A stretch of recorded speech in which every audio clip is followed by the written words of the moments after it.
Bismillahirrahmanirrahim. Assalamualaikum warahmatullahi wabarakatuh. Perkenalkan, kami dari kelompok 6 yang beranggotakan yaitu saya sendiri, Syahrazad Silma Putri, dengan teman saya yaitu Lisa Safitri.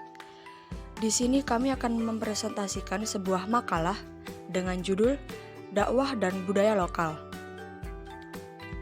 Pada dasarnya manusia diciptakan oleh Allah Subhanahu wa Ta'ala, mempunyai dua tujuan, yaitu pertama sebagai hamba Allah Subhanahu wa Ta'ala dan yang kedua sebagai khalifah fil ard.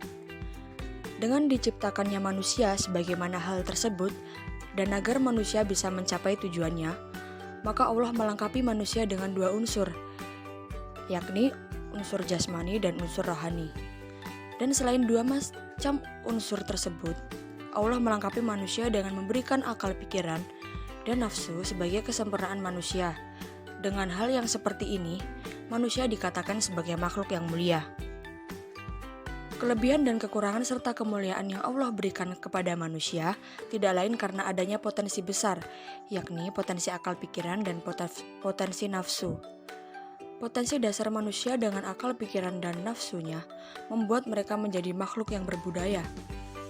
Budaya yang dimiliki manusia memiliki corak dan kultur yang beraneka ragam, sehingga tempat tinggal manusia mempunyai peran dalam menentukan berbagai macamnya budaya, seperti adat istiadat, tradisi, norma, dan kebiasaan sehari-hari. Nah, dakwah pada hakikatnya mempunyai aktualisasi imani yang diwujudkan dalam sistem kegiatan manusia dalam bidang kemasyarakatan, yang dilaksanakan secara teratur. Dakwah idealnya mampu membimbing dan mengorientasikan manusia secara individu maupun kelompok kepada jalan yang benar. Dakwah pada hakikatnya perubahan pribadi dan masyarakat. Perubahan pribadi adalah perubahan kultur yang merupakan akhir dari proses aktivitas dan kreativitas di muka. Baiklah, selanjutnya masuk ke bab pembahasan, yaitu pengertian dakwah dan permasalahannya. Dakwah secara bahasa adalah da'aya dakwah, dakwatan yang berarti panggilan, seruan, ajakan bentuk perkataan bahasa Arab atau masdar, sedangkan bentuk kata kerja fi'il adalah berarti memanggil, menyeru atau mengajak. Sedangkan secara istilah, banyak pakar dakwah yang memberikan arti walaupun kalau dilihat seperti ada perbedaan antara satu orang dengan yang lainnya, padahal dalam kenyataannya para ahli tersebut mempunyai persepsi yang sama. Dakwah oleh manusia. Tanpa adanya dakwah, manusia akan kehilangan akhlak yang baik, nuraninya tertutup, menjadi egois, rakus, kehilangan moral, akan saling menindas, saling memakan atau saling memeras, dan saling bermusuhan. Karena lemahnya dakwah, manusia akan melakukan kerusakan di mana-mana. Tanpa adanya dakwah, manusia akan kehilangan cinta kasih, rasa keadilan, hati nurani, kepedulian sosial dan lingkungan, karena manusia semakin egois, konsumeris, dan hedonomis. Islam adalah agama yang berisi petunjuk-petunjuk manusia secara individual maupun secara kelompok, menjadi manusia atau umat yang lebih baik, beradab, berkualitas, selalu berbuat baik, dan secara kolektif menjadi manusia yang maju. Sebuah tatanan kehidupan yang manusiawi, dalam arti kehidupan yang adil, maju bebas dari berbagai ancaman dan kekhawatiran.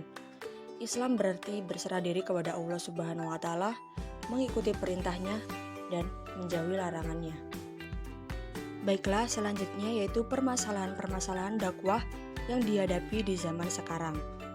Yaitu yang pertama, penolakan budaya baru. Dasar asumsi teori ini adalah setiap aktivitas dakwah akan selalu berhadapan variabel dai dan masyarakat atau mad'u. Ketika interaksi terjadi, penentangan sikap dan respon penolakan tidak terelakkan lagi, khususnya penolakan dari mad'u. Penolakan tersebut merupakan konsekuensi logis akibat proses difusi budaya dari budaya yang berbeda. Ketika seorang dai menyampaikan pesan-pesan dakwah yang tergolong baru bagi masyarakat tertentu, maka budaya baru tersebut jelas akan mengancam budaya lama mereka. Budaya baru itu terkadang berbentuk gagasan, teori, dan tindakan yang teraktualisasi dalam proses interaksi masyarakat.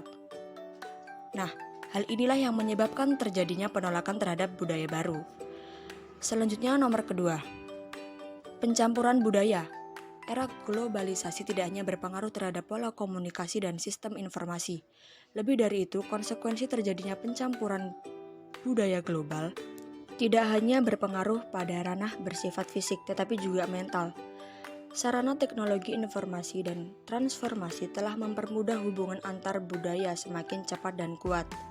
Dalam era global, hubungan antar manusia tidak hanya sebatas satu wilayah antar negara, tetapi mencakup manusia sejagat dunia. Nah, kemudian hubungan atau relasi dan interaksi antara sesama manusia dan berbagai komponen budaya menjadi bagian dari hubungan dalam lintas budaya. Hal semacam ini yang memungkinkan terjadinya akulturasi antar budaya dan antar manusia. Nomor 3, menerima sepenuhnya atau menerima sebagian. Teori ini memberikan pemahaman bahwa menerima sepenuhnya atau menerima sebagian gagasan budaya yang lain dan baru harus menjadi budaya masyarakat setempat terlebih dahulu. Penerimaan terjadi karena gagasan atau budaya baru itu dianggap lebih baik dan menjanjikan terhadap perbaikan nasib hidup mereka. Jadi secara umum, masyarakat telah mempelajari secara sengaja atau tidak sengaja dan mengetahui tentang pengalaman masyarakat yang ditirunya itu. Peniruan adalah langkah awal penerimaan suatu budaya baru atau budaya lain yang dipraktekkan. Yang terakhir, pembaruan suatu budaya masyarakat. Lalu lintas budaya antar budaya di dunia ini berjalan cepat dan pesat, sehingga memungkinkan terjadinya gesekan dan perpaduan budaya-budaya tersebut. Pada kenyataannya bahwa tidak sepenuhnya suatu budaya baru atau budaya lain dapat diterima mulus, bahkan bisa terjadi penolakan. Akan tetapi lambat laun, setahap demi setahap, sebagian budaya luar dan baru itu diterima, bahkan menjadi model dalam hubungan interaksi antar masyarakat. Antar budaya baru suatu masyarakat dan budaya lain bukan saling berbenturan, tetapi menjadi budaya yang saling mengisi. Contoh yang paling booming adalah budaya berdemokrasi yang melanda dunia, khususnya negara-negara berkembang. Baik, selanjutnya yaitu strategi yang digunakan dalam aktivitas dakwah. Pertama, azas yang menentukan strategi dakwah. Istilah strategi digunakan dalam aktivitas dakwah. Strategi dakwah adalah perencanaan yang berisi rangkaian kegiatan yang didesain untuk mencapai tujuan dakwah tertentu. Dan yang kedua, kearifan budaya lokal sebagai strategi dakwah. Budaya berkenaan dengan cara manusia hidup. Manusia belajar berpikir, merasa, mempercayai, dan mengusahakan apa yang patut menurut budayanya. Budaya adalah suatu konsep yang membangkitkan minat. Sistem budaya merupakan kesatuan gagasan atau ide yang bersifat kognitif sebagai pendorong dan pemberi kontrol terhadap perilaku masyarakat dalam melaksanakan tindakan kebudayaan. Kebudayaan merupakan gejala kemanusiaan, artinya tidak mungkin ada budaya tanpa ada manusia, atau tidak mungkin manusia tidak mempunyai budaya. Atau lebih luas lagi, manusia dengan budaya itu merupakan dua komponen yang bersatu, tidak bisa dipisahkan. Karena manusia hidup, maka budaya itu akan muncul dengan sendirinya.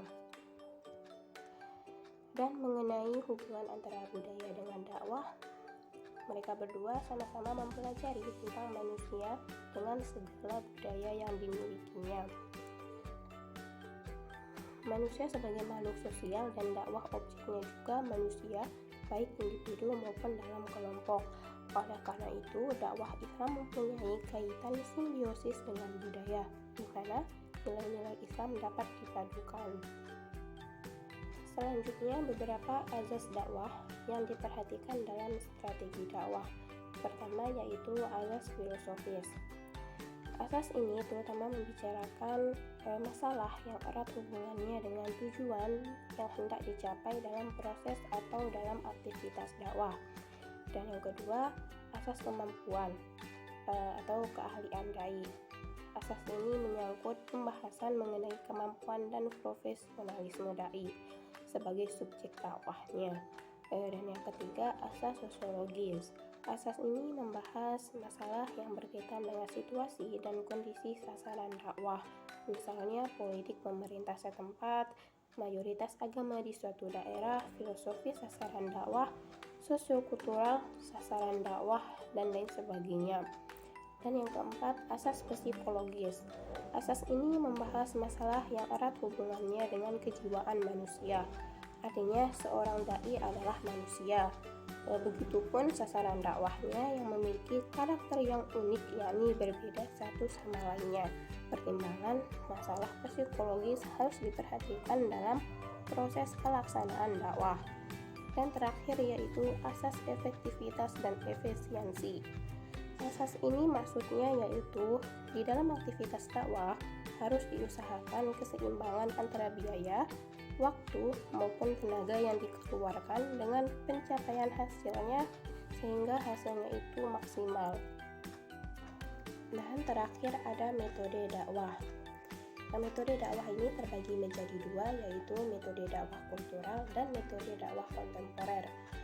Metode dakwah kultural sendiri yaitu dakwah yang dilakukan dengan cara mengikuti budaya-budaya kultur masyarakat setempat dengan tujuan agar dakwahnya dapat diterima di lingkungan masyarakat setempat.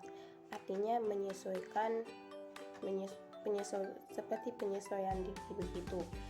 Dan metode dakwah kontemporer, dakwah yang dilakukan dengan cara menggunakan teknologi modern yang sedang berkembang.